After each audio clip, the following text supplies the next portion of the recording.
talking about meanwhile placemaking, temporary reuse, and urban regeneration.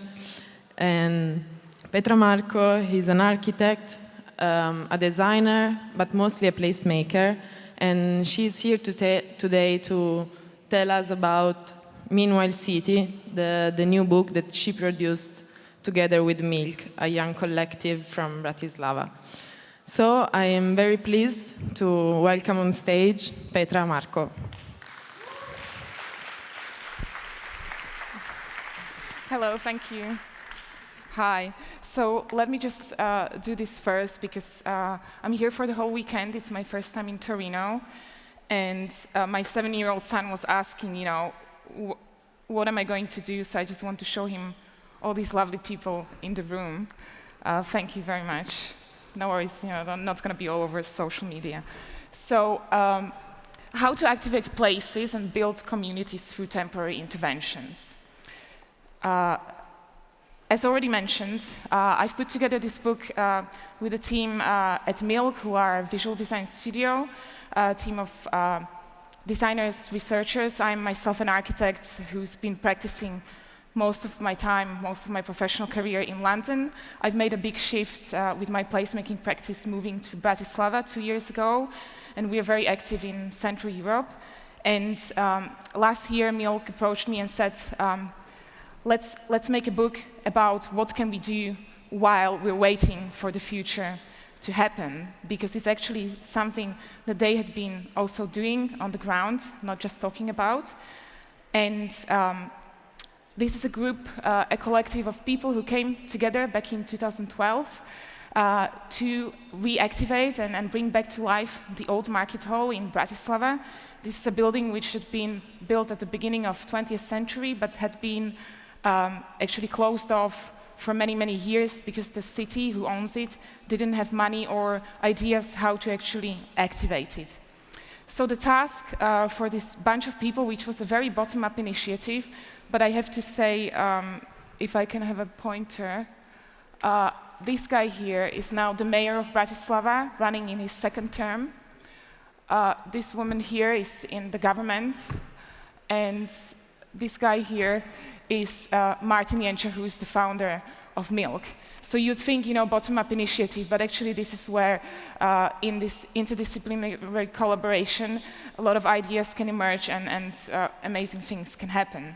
And instead of talking about the future of the market hall, how it will be when it's all done up and open, they started with a pop-up market once a month, then it was once a week.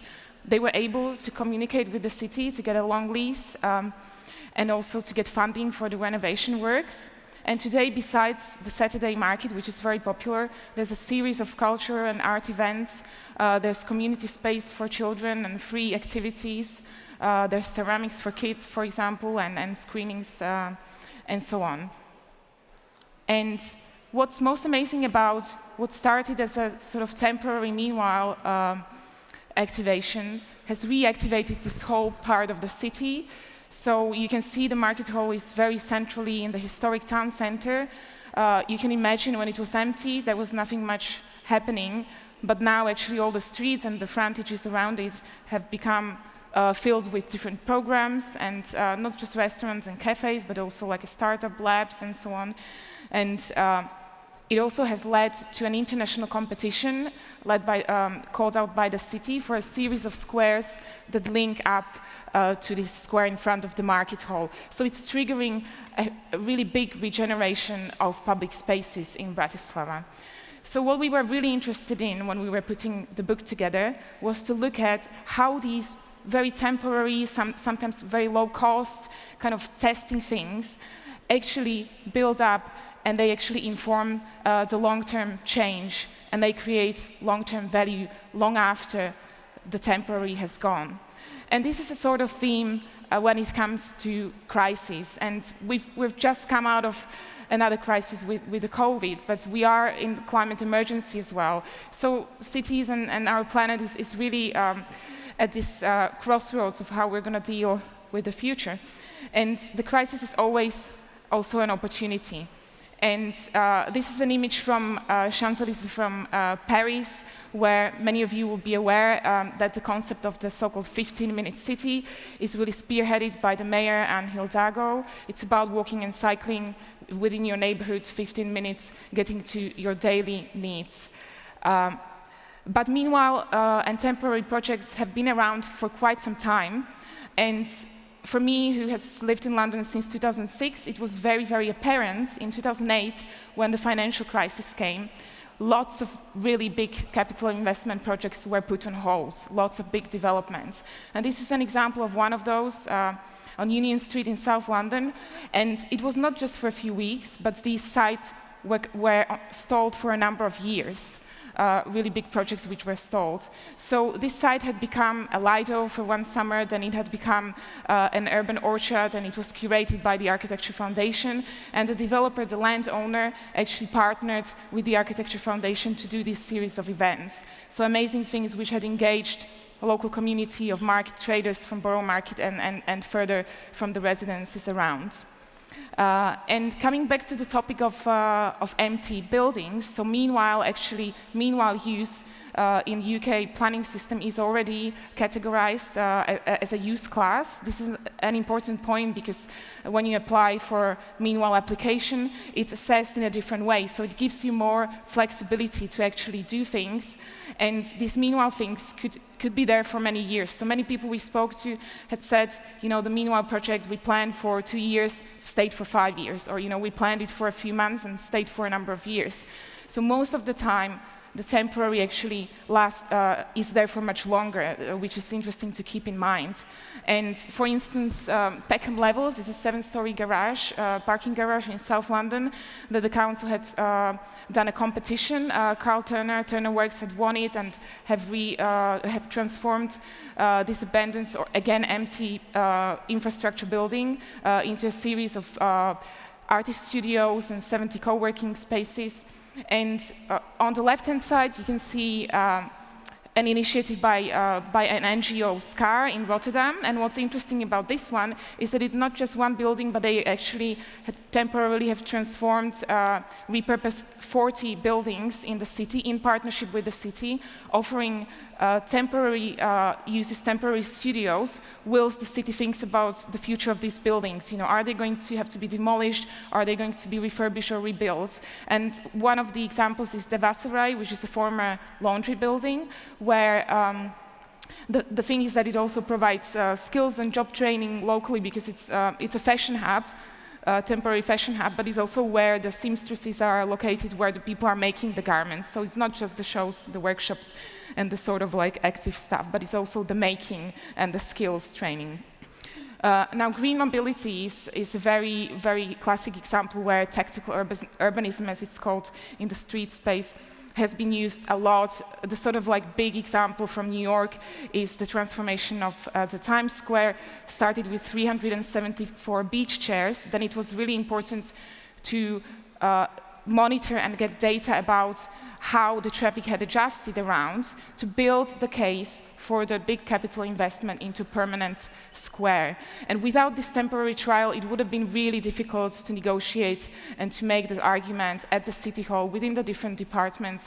Janet Sadiq-Khan, who was the Transport Commissioner at the time, had a really spearheading visionary role in this process. 70 junctions were transformed in New York City, hundreds of kilometers of bike lanes. A lot of it started with temporary trials, getting people on board with it. And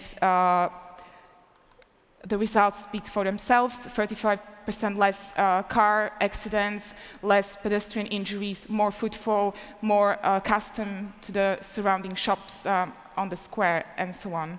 And I'm not even mentioning, you know, the air quality, etc.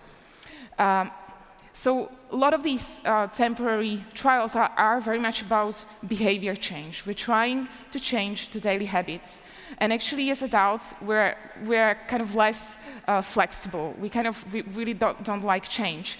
So it's really powerful and really much more possible to start with children. So many of these temporary transport initiatives have been towards greener moving around, have been focusing at children, such as school streets in Hackney, London Borough of Hackney, they started with 5 pilots in the first 2 years, then scaled up to 40 school streets across the borough. I really love that example of Station Road, which is not even temporary, but I've included it here because I think it shows that actually it's not about just going from A to B, but it's about the joy and the happiness that you can create, and that you can actually include and make everyone feel like, you know, this is also a way for me to go to school or to work. Important role of these initiatives is also in climate adaptation. Most of you will know about Barcelona superblocks, or also here in Italy, in Milan, you've got the Piazza Aperte program, which has been amazing. It's in Barcelona, it's a city-led initiative which closes the street grid and actually creates these temporary plazas with much more greenery, places to sit. Again, good for business, more people on bikes, more people walking. But coming back to that long-term point, the long-term change, it is about connecting the green grid of the city, cooling down the city. This is so vital these days. We've seen all the fires and the heat and the climate emergency really at our doorsteps also in Europe this summer. So this is a really powerful example how the temporary initiative scaled up can actually bring a really big change. Empowering citizens.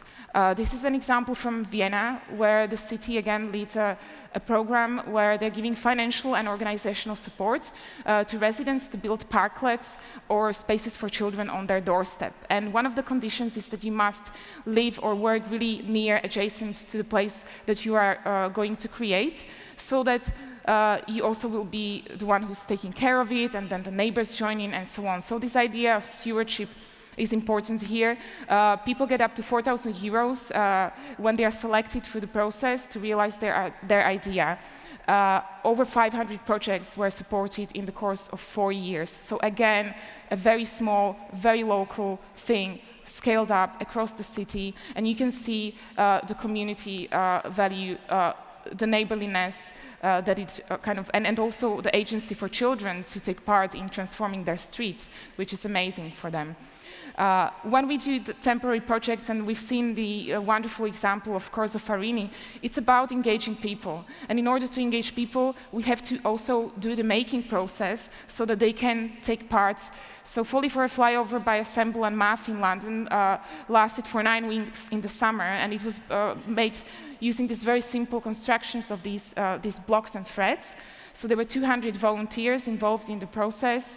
40,000 people had visited. They were selling tea for 50p. This was like a pop-up cinema, culture and arts space. And it was really, one of the main goals was to make it very inclusive. And so the process and also the way that the program was curated was really, really aware of those issues. Sometimes we can go even further. So when we're talking about harder to reach communities, or we're talking about estate regeneration. So the Space Buster is a pop-up which sort of comes to where the community is. So people you don't have to invite people to go somewhere new, but you actually come to them and you create a communal space which had traveled around Europe to different countries and then also to America, and it was used as a kitchen, it was used as a dance hall for events, talks, etc. And on the right-hand side, it's Ebury Edge. This is a temporary work and community space on a housing estate in London's borough of Westminster. And the important aspect of this was that people didn't want to come on board with the regeneration plans by the council. So the buildings have to be demolished and there will be new development, but people didn't want to face the 10 years of living on a building site. So the council had really struggled to get people on board through a traditional consultation process. And the project of making this with the community, and then also the community occupying and appropriating the spaces, and actually doing the activities and program that they locally need, had really been an amazing engagement and consultation process that the council got really good value out of. And at the moment, the development is under construction and the temporary project is still there ongoing during that process. So there's this sense that the community hasn't been completely moved and then moved back, but actually there's a continuity, which is important.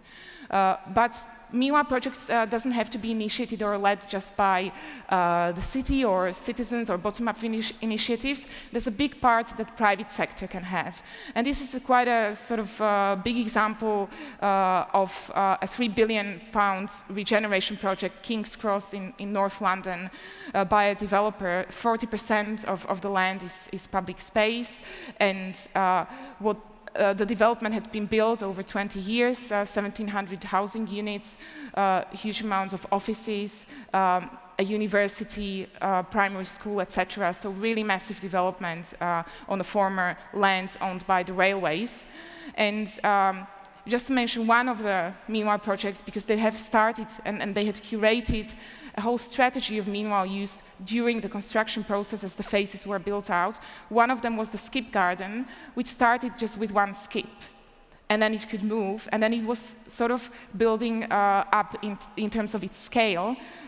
It's run by a charity, Global Generation, and last summer the developer had signed a 999-year lease with Global Generation to have a piece of land at King's Cross for King's Cross, for the skip garden, now called the Story Garden. So that's a wonderful example of temporary use which becomes part of the story of the place, and there are a number of other projects that they had done over the course of the years. So it's about building that relationship and engaging the community. There's been a number of workshops, kids engaged in that process.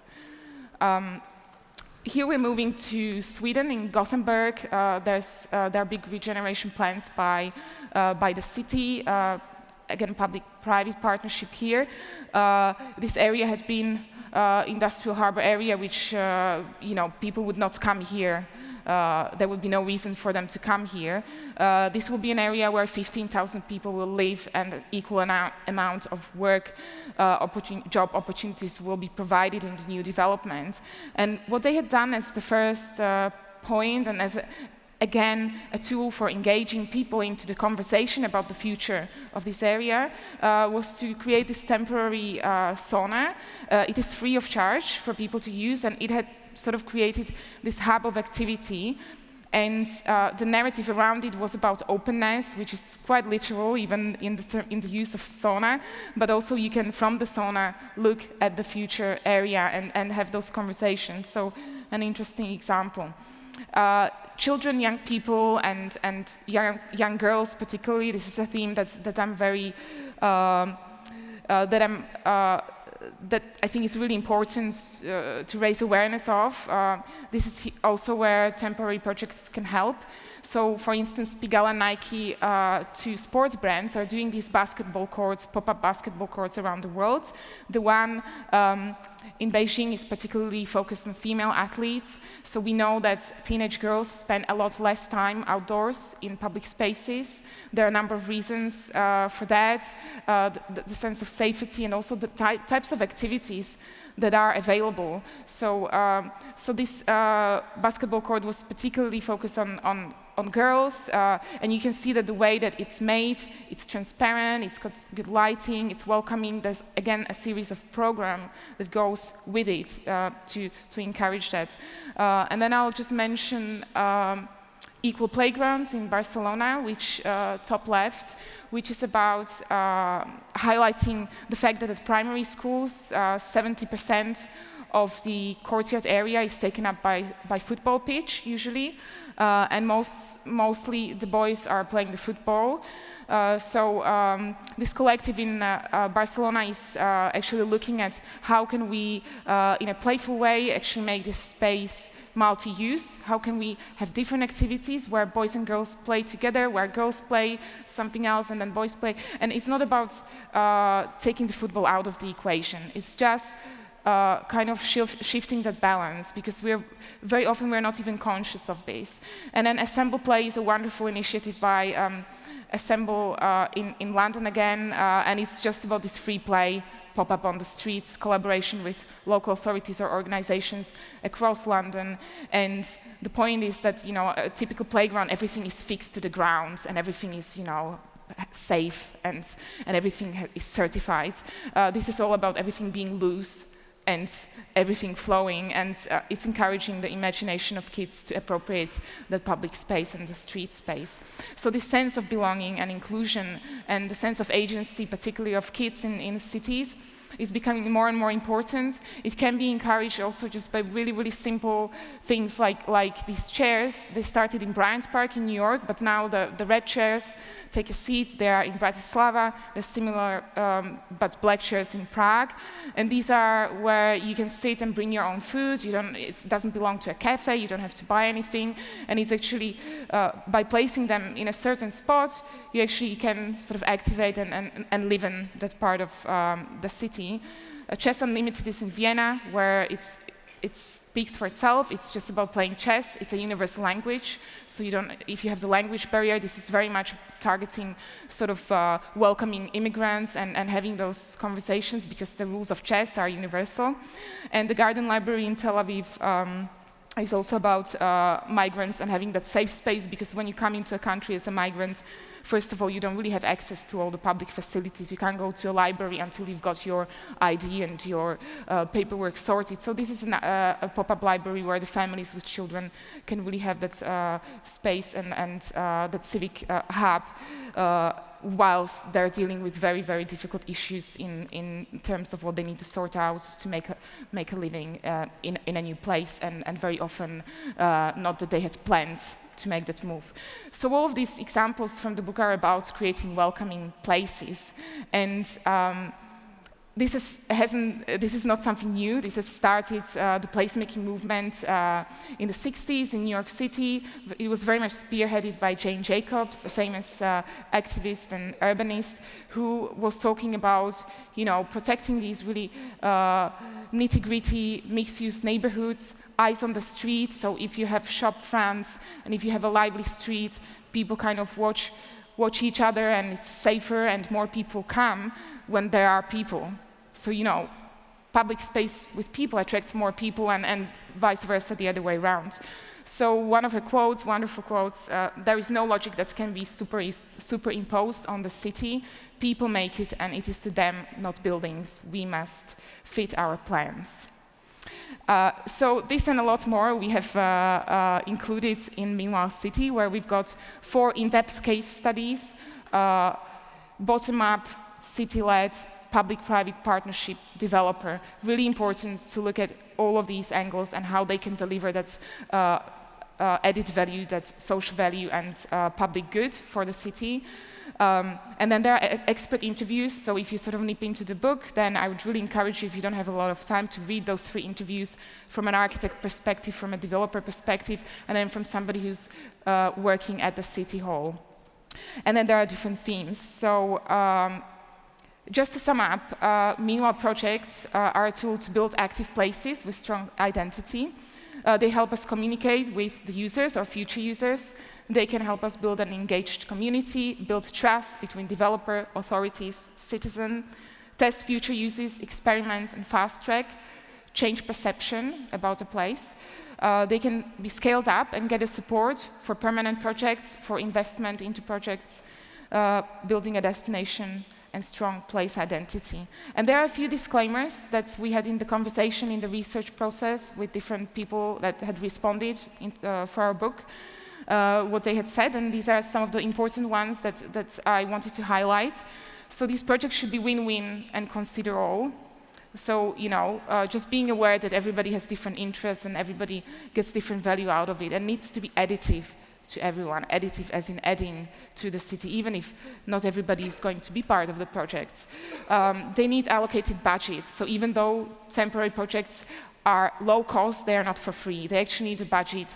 They also need to engage relevant specialists, as I mentioned with the King's Cross example. There's a charity who's running Skip Garden. It's not the developer running Skip Garden, because they know they are good at doing development. They are not good at running a community garden. They need to be well communicated, and Stratospherica is doing a brilliant job with their work. Need to be evaluated over time, and it could be also tweaked. That's the beauty about temporary project. You can tweak them, you can improve them, you can admit you've done that something wasn't perfect, and you can course correct. and test. That's also the point of it. And they need to consider who's going to take care of them. So this idea of stewardship or maintenance. And just reiterating that long-term value. Thank you very much. There's some books at the back. If you, thank you. The book is there, and of course, Petra, she will be available to sign it, and she will have a fantastic workshop tomorrow morning. I think that it's already sold out, or maybe there are some other tickets, and we were inspired about this because, of course, it's in our heart, meanwhile, Luca. Yeah, everything is ephemeral, as we always say, and when people talk about cities, they want always think to stay there for ages.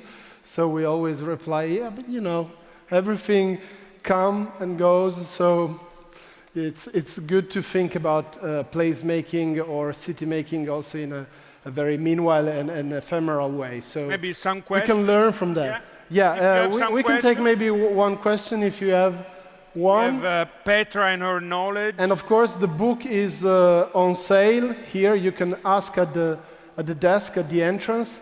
This is also something that, you know, everyone should do. Try to stop for a while, think about what they learn by doing, and put it down as a recipe in a way, you know, to read through. So we just gave a couple of copies to the mayor of Verona that wanted one. So it's a good handy book for mayors, city makers, place makers, and so on. Do we have a question or? Yes. Oh, yes. We have one third row in the middle. The lady Thank there. you. You can. Yeah. So good afternoon, and thank you for the presentation. This is Gabriella from University of Turin. I was inspired by your speech, and by the way, I will be presenting during your workshop tomorrow. My question is, if you consider what you have done so far, an example of the project that you already developed and implement, how those are framed within the new European Bauhaus, that is this European movement that is a mix of the three values of sustainability, beauty, and togetherness, with a working principle that seems are the base of what you have done in terms of multidisciplinary approach, multi-level, and co-creation process.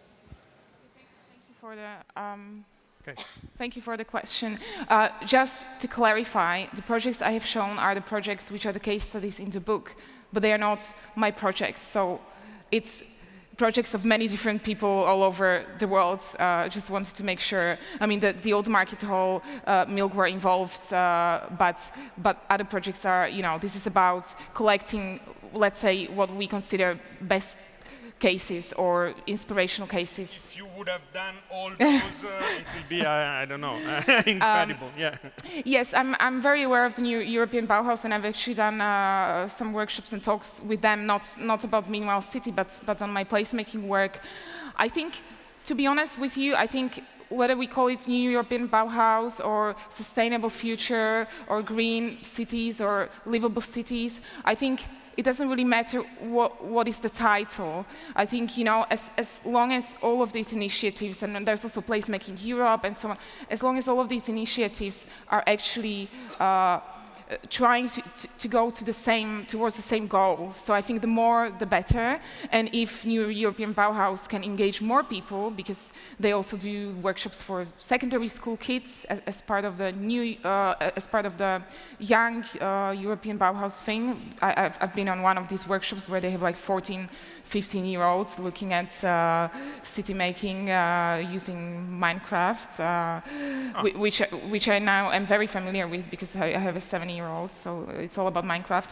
But yeah, so I don't know whether I answered your question, but I think as long, you know, the more these initiatives and the more shared values across them, because we can't all be part of the same thing. I mean, there are so many, the beauty about city making is that it's so complex, and now the world is ever more connected, even with online. So this is another forum of exchanging information. So I think it doesn't have to be put in a box. I think it's all great. Thank you. Thank you. Thank you so much. We leave the